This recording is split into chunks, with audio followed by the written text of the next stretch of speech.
আসসালামু আলাইকুম। শুভ সকাল। সকালের এই মনোরম পরিবেশে নাস্তা খেতে খেতে আপনাদের সাথে একটা গল্প শেয়ার করি। গল্পটা হলো কি করে বা কেন আমরা পৃথিবীর জমিনে উত্তম বা শ্রেষ্ঠ উম্মত হলাম। জানো তো, একদিন প্রিয় নবী হজরত মুহাম্মদ সাল্লাল্লাহু আলাইহি সাল্লাম সাহাবায়ে কেরামদের নিয়ে সকালের নাস্তা করছিলেন। তখন একজন সাহাবী নবী করিম সাল্লাল্লাহু আলাইহি সাল্লামকে প্রশ্ন করলেন, ইয়া রাসূলুল্লাহ, আপনি সর্বশ্রেষ্ঠ এবং সর্বশেষ নবী। আমরা সাহাবায়ে কেরামরা মসজিদে গিয়ে আপনার সাথে আপনার ইমামতিতে জামাতের সহিত নামাজ আদায় করি, আপনার সাথে বসে একসাথে নাস্তা করি, আপনার সাথে গিয়ে যুদ্ধের ময়দানে একসাথে যুদ্ধ করি এবং সুখে দুঃখে সবসময় আমরা আপনাকে পাশে পাই।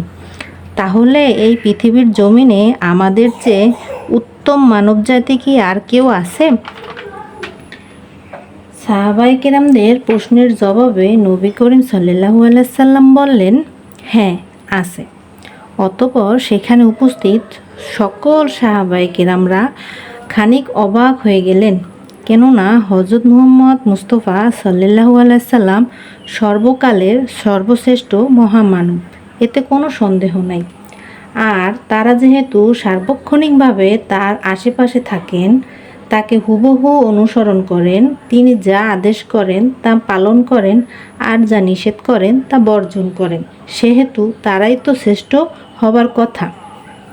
সাহাবায়ে কেরামরা আবার জানতে চাইলেন, ইয়া রাসূলুল্লাহ, আমাদের চেয়ে উত্তম মানবজাতি কারা?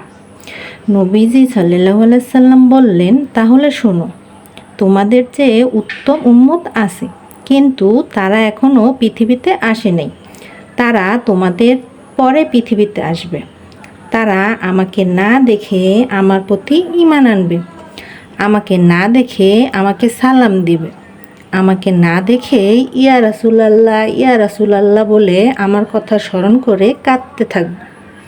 তাদের সামনে আমার নাম উচ্চারণ করা হলে আমার উপর তারা দুরূদ পাঠ করবে। তারা সমগ্র পৃথিবীতে আল্লাহর দ্বীন ইসলামকে প্রতিষ্ঠিত করবে। তারা মানুষ এর মাঝে আমার আদর্শ পৌঁছে দিবে। হে আমার প্রিয় সাহাবারা, তারাই হলো পৃথিবীর জমিনে পৃথিবীর ইতিহাসে সর্বোত্তম উম্মত। সুবহানাল্লাহ।